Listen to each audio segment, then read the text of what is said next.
দুপুরের লাঞ্চে আমাদের কি কি রান্না হয়েছে সেটাই শেয়ার করতেছি তোমাদের সাথে। এটা হচ্ছে মুরগির তরকারি, এখানে আছে মূলা ভাজি, তারপরে এখানে আছে কলমি শাক দিয়ে শুটকি দিয়ে রান্না করা, তারপরে এখানে আছে ডাল।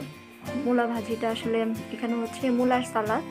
মূলাটা আমাদের ঘরে খাওয়া হয় না তেমন, মানে ঘরের বেশিরভাগ মানুষই মূলাটা খায় না, বাট এমনভাবে রান্না করা হয়েছে যে সবাই খাইতে বাধ্য হয়েছে। আর মূলার সালাদটাও অনেকে পছন্দ করে নাই, যে প্রথমে খাবো না, তারপরে সবাই পছন্দ করছে, অনেক ভালো হয়েছিল। তো এখন হচ্ছে টুম্পা, যে এটা হচ্ছে জয়তুনের তেলটা দিয়ে এই মূলার সালাদটারে ভালো করে এখন মাখবে।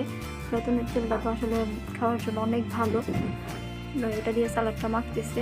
মূলার সালাদটা, মূলা, এখানে টমেটো, মরিচ, পেঁয়াজ সব কিছু অ্যাড করা। এখন আমরা দুপুরে যে লাঞ্চ করবো, ছোট্ট একটা ভিডিও ভাবলাম তোমাদের সাথে শেয়ার করি।